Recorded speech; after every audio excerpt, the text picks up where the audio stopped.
जय हिंद दोस्तों, आज हम बात करेंगे एमएस ऑफिस के एक एप्लीकेशन के बारे में जिसका नाम है एमएस एक्सेल, माइक्रोसॉफ्ट एक्सेल। तो चलिए शुरू करते हैं एमएस एक्सेल। एमएस एक्सेल जो आपको सामने दिखाई देता है जब आप उसको ओपन करते हो, ओपन करने के हमारे पास किसी भी एप्लीकेशन को ओपन करने के दो तरीके होते हैं।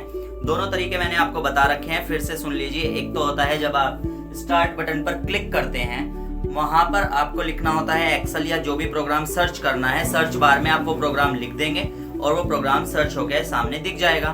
फिर उसके बाद आपके पास दूसरा तरीका होता है विंडो प्लस आर, जिसे हम बोलते हैं रन कमांड। क्या बोलते हैं? Run command. तो रन कमांड से हम जब विंडो प्लस आर प्रेस करते हैं तो एक आपके पास इधर कॉर्नर में डायलॉग बॉक्स ओपन होकर आता है, वहां पर आप लिखते हो एक्सेल, EXCEL, ठीक है, EXCEL। तो आपके सामने क्या ओपन होकर आ जाएगा? एक्सेल।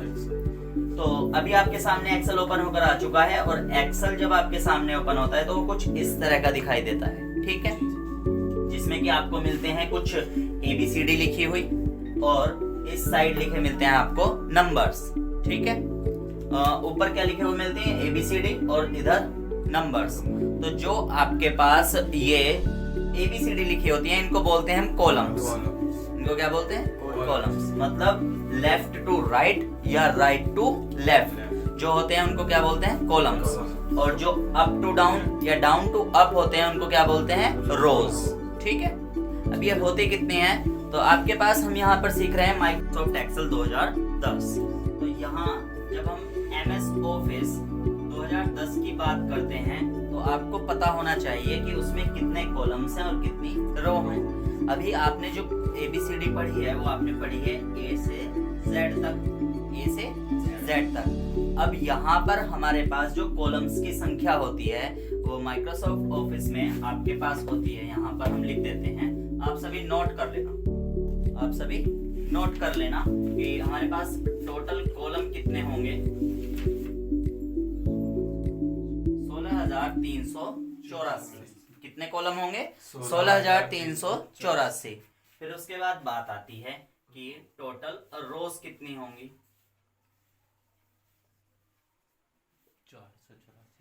10,48,576। कितनी होती हैं? 10,48,576।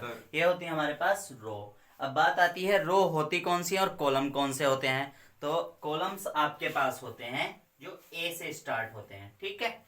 अब ये A से स्टार्ट तो हो गए। A से स्टार्ट होने के बाद लास्ट कॉलम का नाम क्या होगा? तो लास्ट कॉलम का यहां नाम होता है XFD।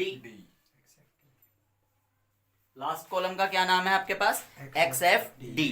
और XFD के बाद आपको ये तो समझ में आ गया ना कि वो A से XFD कैसे चलते हैं। जैसे आपके पास बाइक्स के नंबर की सीरीज चलती है, ऐसे ही यहाँ पर आपको कॉलम्स की सीरीज चलती है, ठीक है ना। यहाँ आपको देखने के लिए मिलेगा A B C D E F G और आगे इस तरह से बढ़ते बढ़ते कहाँ तक लास्ट है? XFD। और नंबर्स की बात करें तो कितने नंबर हैं? 16,384। रो की अगर बात करें तो ये फर्स्ट से शुरू हुई है, सेकंड, थर्ड, फोर्थ, इस तरह से कहाँ तक है लास्ट? 10,48,576। तो आपको पता चल गया कॉलम्स कौन से होते हैं? ABCD वाले। और रोज कौन सी होती हैं? 1 2 3 वाले। जब आपका कॉलम और रो मिलते हैं एक दूसरे से तो यहाँ एक ऐसा बॉक्स टाइप कुछ बनता है, ठीक है।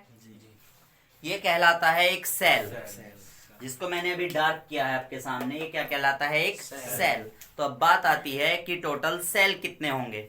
तो टोटल सेल आपके पास होते हैं, आप करोगे जो रो है आप लिख लोगे, नोट कर लोगे, कॉलम्स की संख्या मल्टीप्लाई रोज, ठीक है। जब आप कॉलम और रो का आपस में मल्टीप्लाई करते हो तो आपके पास क्या निकल के आते हैं? Total sale. क्या निकल के आते हैं? Total sale. और ये टोटल सेल आपके पास होते हैं 17 17 98 69 184, ठीक है। ये आपका किसी का मोबाइल नंबर नहीं है, ये क्या है? Total sale. 17 17 98 69 184। इस तरह से आप याद कर सकते हैं। जैसे किसी का भी अपने खास का मोबाइल नंबर आप याद करके रखते हैं तो उसी तरह से आप ये नंबर भी याद करके रखना है, क्योंकि एग्जाम में ये जरूर पूछा जाता है कि सेल कितने होते हैं, ठीक है ना। चलो आगे बढ़ते हैं। सेल समझ में आ गया ना, ये जो छोटे छोटे बॉक्स दिखाई देते हैं सब क्या कहलाते हैं, सेल। तो आपकी पूरी शीट पर, एक्सेल की पूरी शीट पर कितने सेल होंगे, 17 17 98 69 184। आप इनको अंकों में शब्दों में कैसे भी याद कर सकते हैं। उसके बाद बात आती है लास्ट, अगर हमें कोई एक सेल, जैसे मान लो मैंने ये वाला सेल डार्क किया है, तो अगर मैं आपसे पूछूं इस सेल, इस कॉलम का नाम क्या है, तो इस कॉलम का नाम क्या बोलोगे आप, इस कॉलम का नाम क्या है, बी। कॉलम का नाम बी। और रो कौन सी है, 2। रो कौन सी है, 2। अगर रो और कॉलम, जो ये रो है और ये कॉलम है, इसका हम पूरा एड्रेस मिला के क्या बनेगा, सेल का एड्रेस, और वो बनेगा आपके पास B2। क्या बनेगा, B2। तो इस तरह से हम यहाँ इसका सेल का नाम भी लिख सकते हैं B2। यहाँ पर क्या लिख सकते हैं, B2। तो इस तरह से पता चल गया ना, कॉलम, रो और सेल का एड्रेस। ठीक है, ये बात फिनिश हुई। तो ये आपके पास एक्सेल की सीट है। और उसके बाद अगर हम बात करें कि हम आप जो हो इस एक्सेल की सीट को साइज को कितना इंक्रीज और कितना डिक्रीज कर सकते हैं, मतलब जो हमारे पास इसका जूम परसेंट होता है एक्सेल की पूरी, इसको हम क्या बोलते हैं, जब सेल सामने दिखाई देते हैं एक्सेल की शीट, आप इस शीट का साइज कितना इंक्रीज और कितना डिक्रीज कर सकते हैं। तो हमारे पास जूम परसेंट होता है, मैक्सिमम जो आपके पास होगा आप इसको बढ़ा सकते हैं 400%, ठीक है, 400%। और मिनिमम आप इसको कर सकते हैं, कितना कर सकते हैं सचिन, मिनिमम 10%। तो यहां हम इसको लिख देंगे 10%, ठीक है। तो आपके पास ये क्या हो गया है, कॉलम हो गए हैं, रो हो गए हैं, सेल की संख्या हो गई है। और ये बात किसकी हो रही है, माइक्रोसॉफ्ट एक्सेल 2010 की। और फिर उसके बाद आपके पास जूम परसेंट हो गया है कि 400% और 10%, ठीक है।